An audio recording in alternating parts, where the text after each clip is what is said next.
Welcome back to another episode of the Graduate Guide. Today, joined by Alfie. Welcome to the podcast. Thank you for having me. Let's do it. Yeah, so you're the founder of ALFA, but you've had a big career in the world of recruitment and AI, and there'll be so many hidden gems within this conversation on how to build a career in the world of AI, or we're going to get into the world of recruitment and maybe what's wrong with that as well. But I think a good place to start is in your education while you're at school. What was your idea of how your career would pan out to be then? What were you thinking about in regards to your career? I had a really different and weird origin story. I'll explain it quickly because it could go on and on for a while, right? I grew up in York, in England, small, lovely town, but not a massive amount of things happening there compared to, we're right next to King's Cross filming right now, where I guess it's like the heart of the UK, right?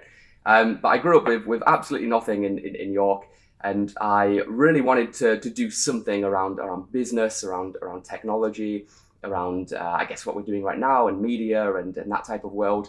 I had a very interesting origin story in the respects that when I was a kid, I was a professional magician. I don't know if you know this from my research, but so I used to perform at parties and weddings and events, and eventually started to get pretty good. I was on Britain's Got Talent. I had my own TV show for a while, traveled all around the world in many different countries, performing for billionaires like Warren Buffett, for prime ministers like David Cameron and Boris Johnson, and then for all different types of A-list celebrities at their parties, like Simon Cowell and Anton Deck and Ed Sheeran. Those interesting people. Oh. A lot of fun, very interesting.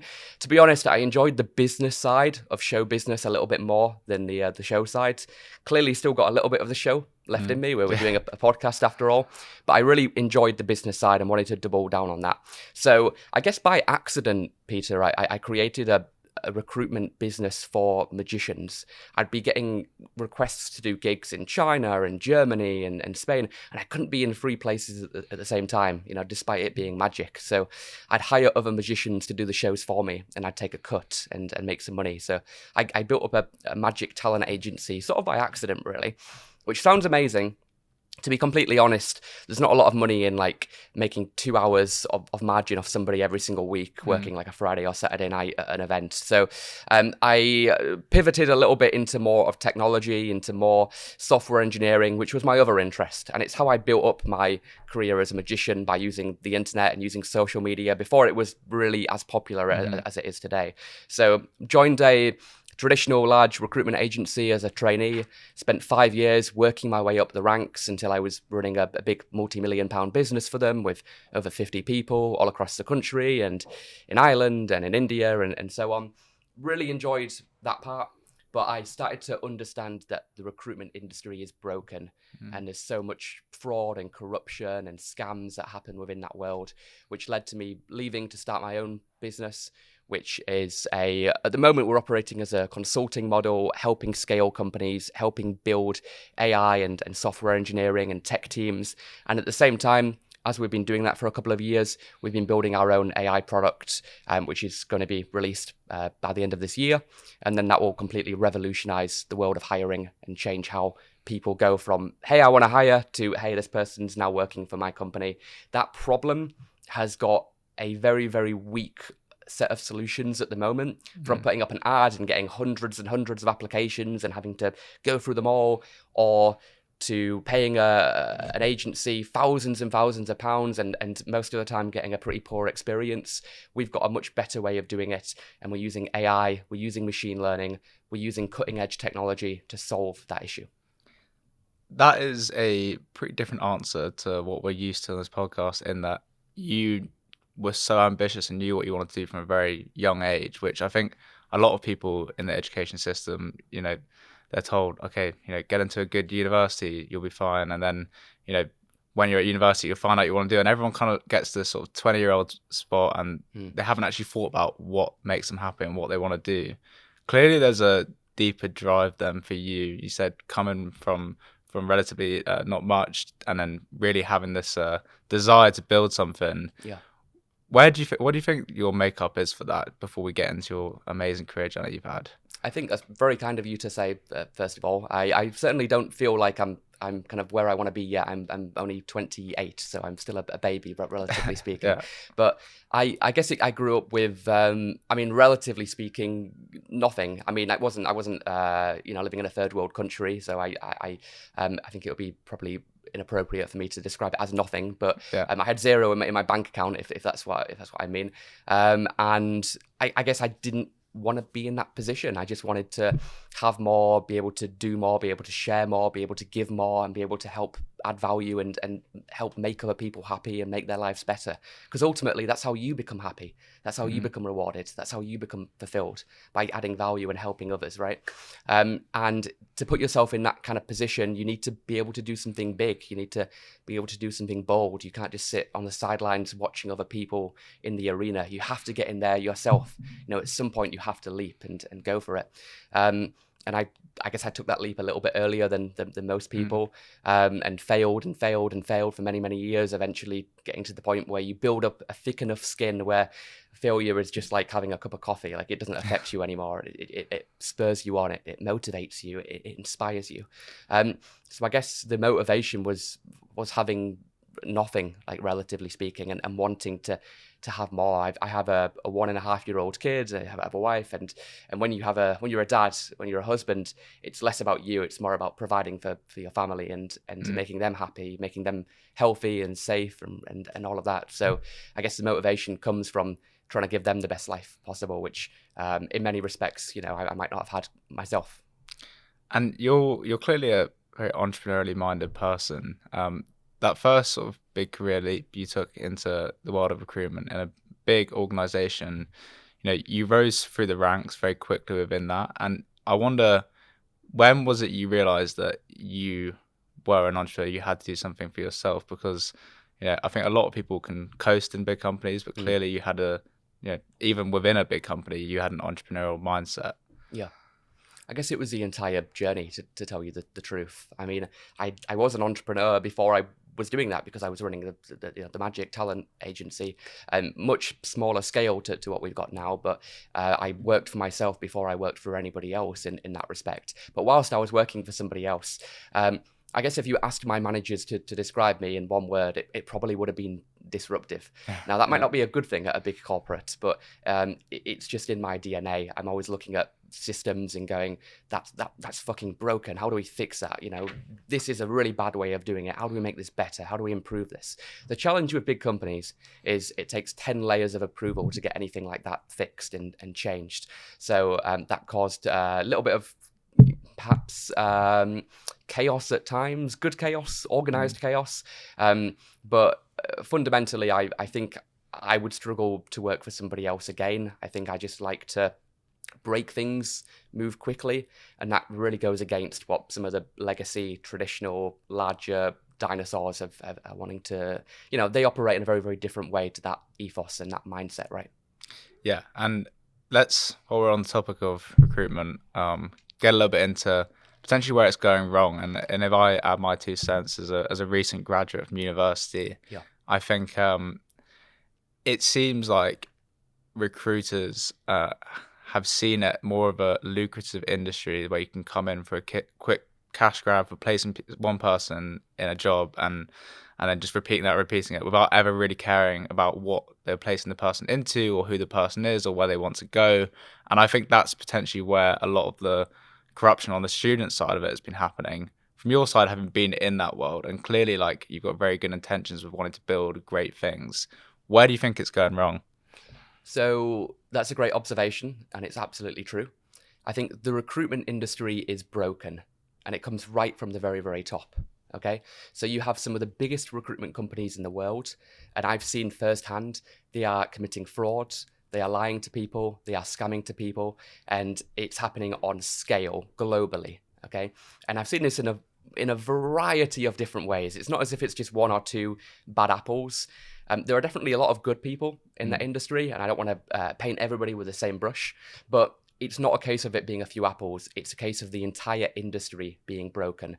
And it starts with the way that recruiters are compensated. Like it or not, they're very, very commission driven, very, very low, small salaries, and to make most of their money in commission, which means that let's just be honest, there's a bias when it comes to recommending a candidate.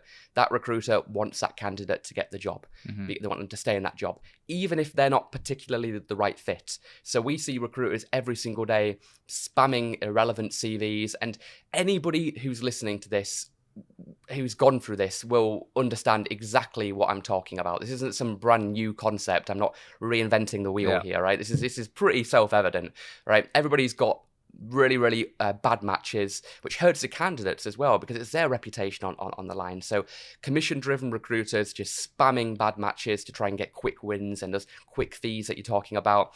But also, it's really expensive. It costs a lot of money to pay people in commission. It costs a lot of money to have these big fancy offices that you see around London, and these outrageous bonuses, which some of the recruitment directors get. So it's really expensive for a company to even use a recruiter. And then when they do use them, they get a really bad experience, like 90% of the time. It's slow, it's all manual, it's old school. They're not leveraging AI, they're not leveraging technology. They're doing it with like a written book and like taking down notes. It's just a traditional broken industry. But going a little bit deeper, I guess some of the things that I've seen would make your head spin, like Peter, honestly. Like I've seen recruiters for publicly listed companies pretending to be a candidate going on a job interview so that candidate has a better chance of getting the job, on like a phone interview where they can't see their face, and essentially they're lying, they're pretending to be that person so they can get that candidate in with the company. I've seen situations where recruiters have made fake CVs pretending to be the perfect fit for the role to try and get in there with the company, and then whether they'll say, look, is that person available? No, they've just been snapped up by one of your competitors, but here's some more people, and then they show their real profiles, which, look, they're not as good as the fake profile, but it gets them in the door. And a whole host of other very unethical things. So I think that industry is broken. I think it deserves to get the rep that it does. And that's why I'm really proud with what we're building at ALFA, because we're solving that problem. We're offering a much better and ethical way to that situation. The consulting practice doesn't use any of those ridiculous techniques. We do everything based on relationships. We win our business based on podcasts in the same way that you're doing here, by adding value and by recommendations and referrals. And then with the AI platform that we're building, it will replace 90% of the elements that are currently the manual steps that are happening within the recruitment world. And it just makes it a better, a faster, and a more streamlined experience. I think it's interesting from a student perspective. If you told someone, oh, I'm going in to do recruitment, everyone will kind of go like, oh, wasted potential, all this kind of thing. But I think like the actual concept of helping people get into their dream job and build a living for themselves, like that is an admirable way to spend your life course. And I wonder if it's broken, which I believe it to be, how does it change? How do we move forward? Because not just on an actual recruitment as a company, but like, what's the future for someone who's resonating with everything you're saying? They're sitting there and they're going, I want to apply my ambition. I want to build a great career. Why should it be in the world of recruitment? And what telltale signs should they be looking for in terms of the companies they should go to work for in recruitment? Yeah, I guess you're right. It is an admirable thing from a theoretical and top-down perspective, right? So if you can get the right person, the right job, that can change their life. You can give them purpose, meaning, fulfillment. You can give them a nice salary increase, and that can provide for their family.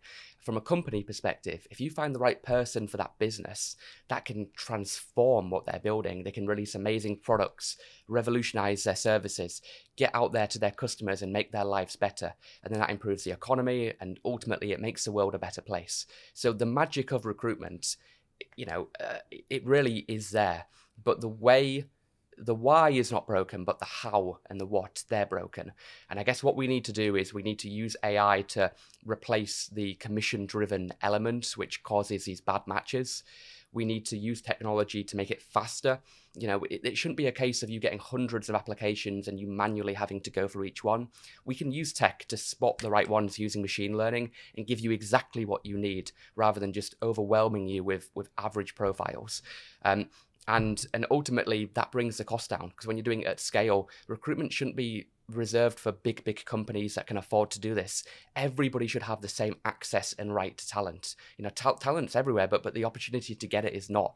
And we need to use these systems, use this AI, and use this new way of working to really fix that broken model. And what I love about your sort of journey into doing your own thing within the recruitment world is that, of course, you earn your badges in the world, and I think you saw from the very inside what was going wrong. And I think when you realize that, you can go one or two ways. You can sweep it under the carpet and go along with everyone else, and maybe rush and dole it and make your own recruitment company, and it just keeps repeating.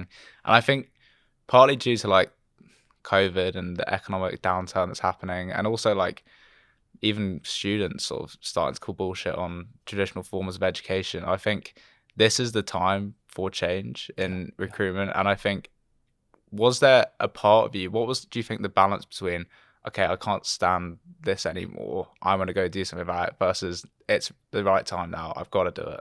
Yeah. Well, look, I think what we're building on the AI side couldn't have existed a year ago. So I guess the why now is like the tech wouldn't have been possible to work. We have a conversational chatbot which speaks to people and finds out what their situation is and what their expectations are and does that better than a human can do. That tech just wouldn't have existed a year ago. So I guess part of like, I've been thinking about this idea for so long and building it and step by step, but the missing magic, the missing ingredient, it's so new and so exciting and so revolutionary that it just wasn't there a few months back. So, yeah, I don't know if that's the right answer to your question, but it's something that I've always thought about. It's something that I've always wanted to improve upon and always wanted to make better. But thanks to AI, we can now finally make that happen. Yeah, and you're also a podcast host, like myself. Yes. And I think even in the world of podcasting, I feel like at this point it just sounds like we're roasting our own industries in a way. However, I think there's a lot of people that go into it with the wrong intentions, right? Like they see the viewership, they see people living as digital nomads and, just talking for a living. And I think there's so much more that goes into it. Like it's a lot harder than it looks. The actual buy-in from anyone rather than just vanity metrics requires like just time and time again and actually doing it for a good cause. And I think when you thought, okay, I want to start a podcast, what was the real motivation behind it, and what's it you're really trying to achieve with it other than it driving business for yourself? Well, firstly, let me say like well done on what you've built with the Graduate Guide, because I see a lot of podcasts and 99% of them are complete shit, but you built something really, really good. And you've got one thing that I like about podcast hosts are the ones that are persistent, because 90% of people that release a podcast never release a second episode. Yeah. And of the people that release a second episode, 90% of them never get to 10 episodes. You've done 150 or something now. Yeah. We're on 170. And just by doing that, we've already got to the top 0.1% or something. So like nailed it, right? Yeah, well, I think just quickly on that, I think knowing your why, like if I give mine and to sort of contextualize yours, it's I was a student that was doing history and had no idea what I wanted to do with it. Back against the wall, I thought I could spend all my time applying for the same spring weeks or summer internships as everyone else, or I could really try and build this very authentic natural network. And I did it for so many more reasons than just a bit of brand growth or viewership. Like it really has become my life, the thing that gives me passion and happiness. And I think that's where the value comes, when you realize your why for starting something. Exactly. Mine was very similar, to be honest, Peter. It was during COVID, so 3 years ago or something now. I was sitting at home in lockdown and I just wanted to build my network. I wanted to learn from people. I wanted to speak to people. There were so many interesting people out there, super successful people. And I was stuck in my bedroom, not able to leave the house. And I wanted to learn from them. I wanted to get their insights and apply them to my own life. So I started just messaging people cold on LinkedIn, on email, finding people that I'd like to be in a couple of years. And then people said yes. And then it started to snowball. And then we moved into our own podcast studio. And now we do an episode a week. And across all social media, we've had hundreds of thousands of people have listened to our show. And it's insane to kind of, get that following and that growth and being able to speak to some amazing people. And now it's at the point where I'm speaking to people like Harry Stebbings from 20VC or DHH, who created Ruby on Rails, a really popular programming language in my world. Billionaires, best-selling authors, and everything in between. So It's really cool. But I guess the why was I just wanted to learn, man. I wanted to get insights from these people. And if I messaged them asking for a coffee, they would have ignored the email because they get that 100 times a day. So if I'm adding value first and then receiving something back afterwards, that's the way to do it. And I never used it as a way of making money. Thankfully, it has become quite lucrative from that perspective. It's led to a lot of business. We've been able to launch businesses off the back of the podcast, which is really cool. But I'd still keep doing it today, even if I was losing money every single day on it, because the value that you get in the network that you build is worth so much more. I mean, like, your network really does become your net worth. And the best way to do that is by starting a podcast. Yeah, and I think conscious of the dangers of promoting that every student should start a podcast, I think maybe not all of them. Yeah. The learnings from what you're saying there, right, is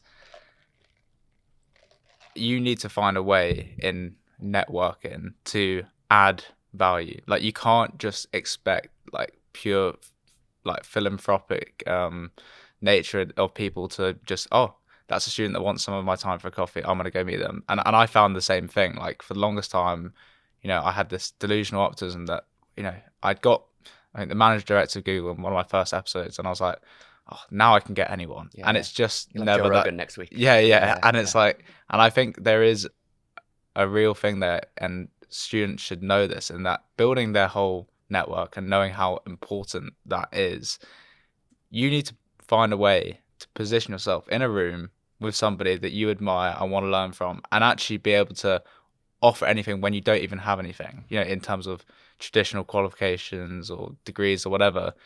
You need to just really embrace your curiosity, right? And I think that's why podcasting is a great lens to do it. It's the best way to build rapport, like person to person. You have a conversation.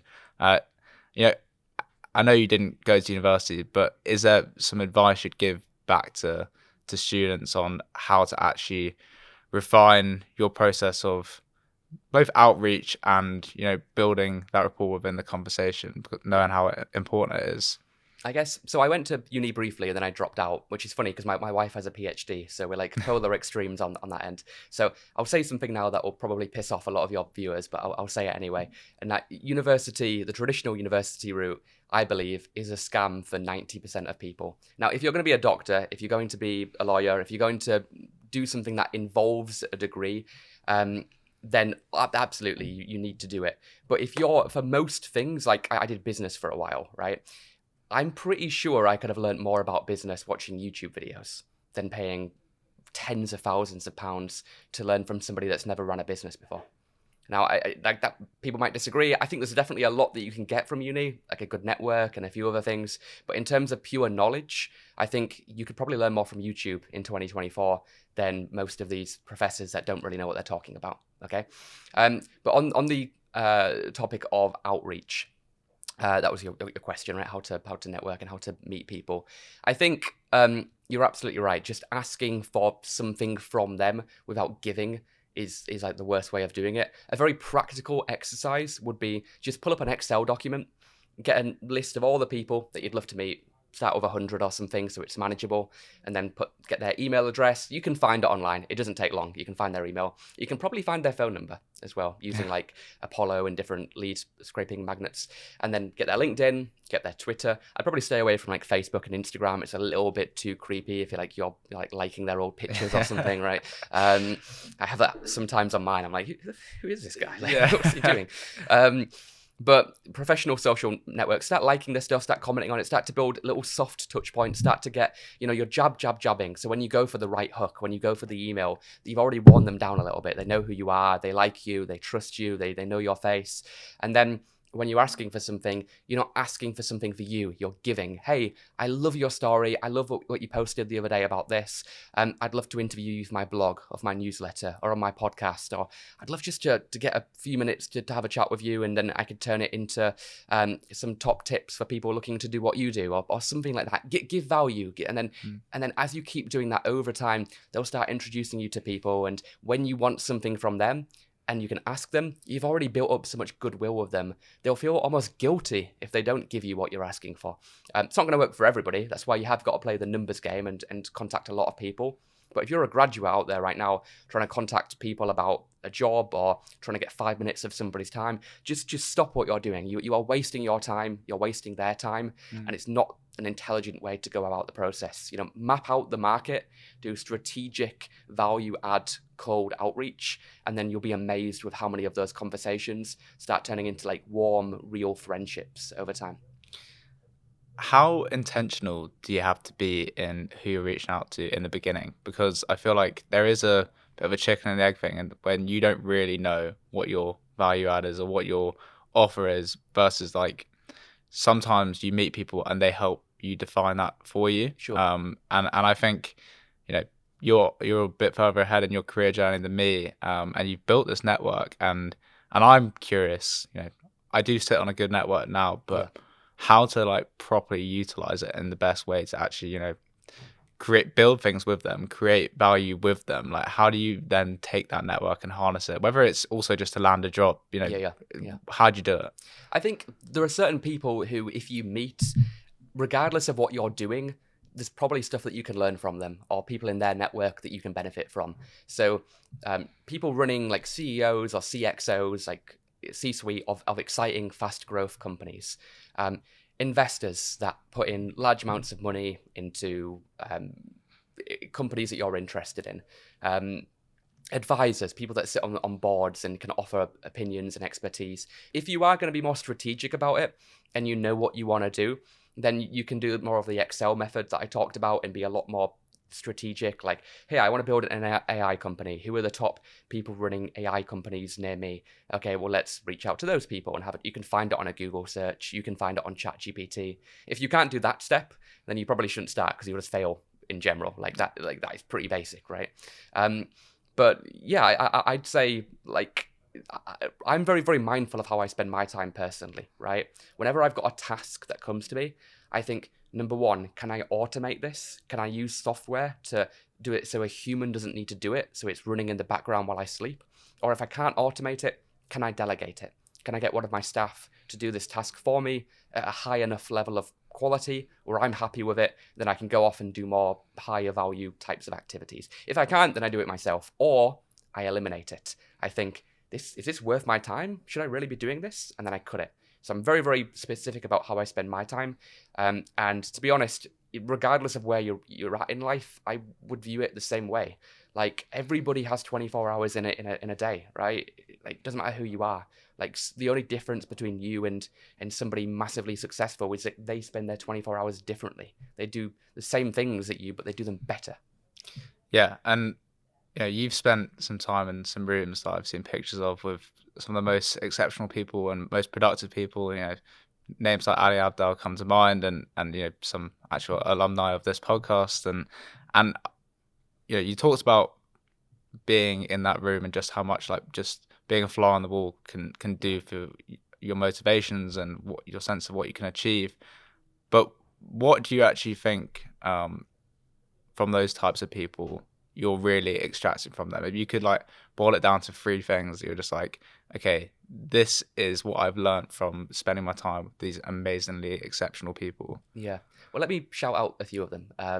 I certainly feel like I am the underdog in those rooms, and I'm very grateful to be invited to those types of things, right? So the Ali Abdaal, we had dinner at his house a couple of weeks ago. Ali's a massively influential YouTuber, best-selling author, multi-millionaire. He's coming on the podcast soon, so that'll be a really, really exciting episode. I guess what I learned from him, a couple of things, I guess specifically around YouTube. I guess the idea of just going all in and not treating it as a little side project, but like you're competing against people that this is their like mission. They've got a full team and their quality is here. Your quality is here. Right? And you might not think you're competing with them because you're doing different types of content, but in reality, you are, because you're competing with people's time. You're competing with people's attention. And if people have got limited time and they've got the phone, who can they watch? Can they watch Ali Abdaal or can they watch you? And if your content is not on the same level, not just in terms of editing and production, because that's secondary to the actual content itself, what you're talking about. if your content is down here and theirs is up here, even if it's not the right space and industry, you're still competing with them. It's still on a phone. It's still content. Like, your competition is not the other AI business around the corner. Your competition is Joe Rogan. Your competition is Lex, because they could be watching that instead. Your competition is the BBC, right? Like, that's how it works. So from Ali, I learned about, you know, and I don't know Ali well, so we've only had brief conversations, but from the conversations that we've had, they've been very, very inspiring, just to up my level of commitment to quality. In that same room, there were a few other really interesting people. There was Simon Squibb. Simon gets 50 million views on a TikTok post. I guess what I learned from him was the power of hooks, the power of starting a social media piece of content, and in the first couple of seconds, you've got their attention, you've got them interested, you've got them engaged, you've got them listening. Whereas most people, they start. So in this video, we're gonna talk about, like, what the fuck, like you need to get somebody interested right away. So Simon is a genius when it comes to that, probably the best in the world, and he's a master in that area. Just one or two other people. Timothy Amu was in that room. He's been on the podcast. He sold his business at, I think it was 27 for tens of millions. You know, genius when it comes to scaling stuff from 0 to 1. He said something on my podcast which always resonated with me. He said, having an audience is like bringing a gun to a knife fight.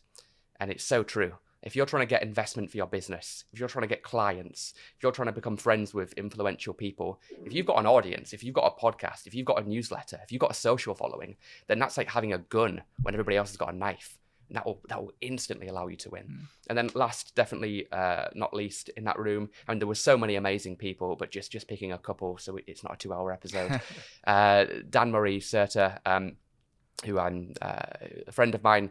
He gets millions of views on Twitter, on LinkedIn. He runs a huge business Heights brain supplement company. You take a pill, turns you into healthier, happier, smarter person. An incredible product.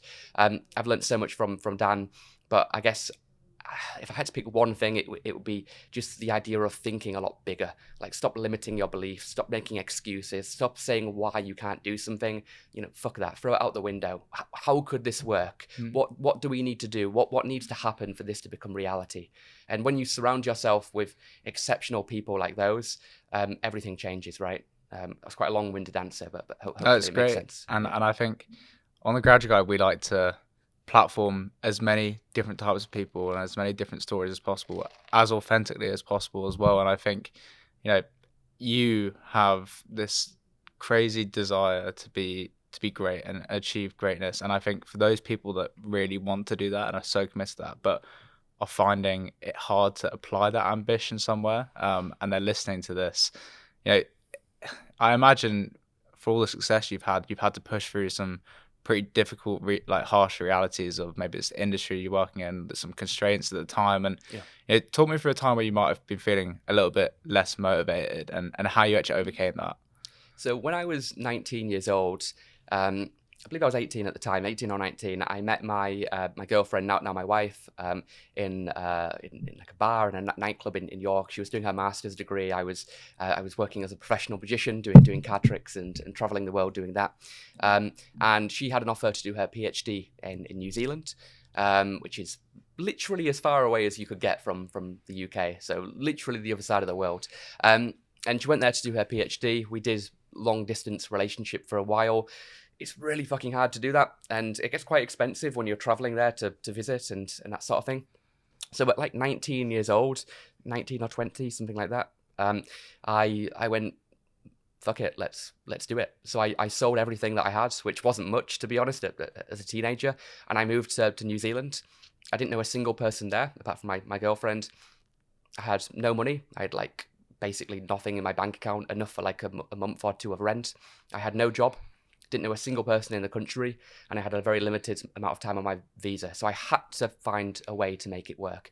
I was a few weeks away from being homeless at this point. I literally burned the boats, and I was feeling awful, feeling terrible, feeling like, what have I done? You know, this is a terrible decision. But by going all in and by cutting off the exit, you find a way to make it work, because there is no plan B. Like, everybody that's got a plan B listening to this, like fuck your plan B. Like, get rid of the plan B. There's no reason to have a plan B because it distracts from plan A. One of my favorite stories is the general that wanted to seize and take the island. So he took all of his men and soldiers on boats, and he went to the island.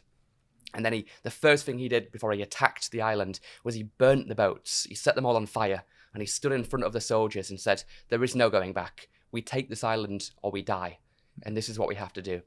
I've been interviewing recently people to work for me, and one of the best interview questions that I can ask is, and this sounds like crazy sociopath level stuff, but it's a really great way to determine who is fully motivated or not, right? I say, look, if I said to you, you've got 24 hours to make £1,000, keep it simple, right? And if not, there's a gun pointed to your head, right? And this gun's going to go off in 24 hours unless you've made the money. Do you think you could do it? And 99% of people will say yes, that they can do it. And then they'll start figuring out a plan and how to do it. Now, remove the gun. Could they do it then? Most of them say no. So they can do it. They can figure it out. It's not impossible. They can make it work, but the motivation isn't there. They're not driven enough to make it happen. So get that drive, inject it into your life. Forget plan B. Succeed or fail, you have to make it work, and then you'll be amazed at what you can accomplish. But everybody fails because everybody goes, all right, if this doesn't work, we'll do this, or if this doesn't work, we'll do this, and they have plan B and plan C and plan B. Like, you're setting yourself up for failure. Just go all in and it will work, or at least it has for me anyway. Yeah, and you've been an amazing guest and shared so many amazing insights for students or anyone trying to pursue really building something different, disruptive, and innovative in itself. And my final question to you, which I ask every single one of my guests, is that when you were doing your magic touring, when you made that move to New Zealand, you would have a certain idea of what success would look like in a career to you then. Fast forward with everything you've learned and everything you've seen possible, what does a successful career look like to you? I guess for me personally, I get my most satisfaction and joy when I help other people, whether that's helping somebody get a job, helping a company grow and scale, investing in a business and seeing it take off. Any flavor of those types of components makes me most rewarded. So for me, success is about helping as many people as possible at the greatest levels that you can do so. Because if you can do that, then it will come back and rub off on you. I don't know if it's some religious component, or if it's just karma, or if it's goodwill. I don't have those answers. I wish I did.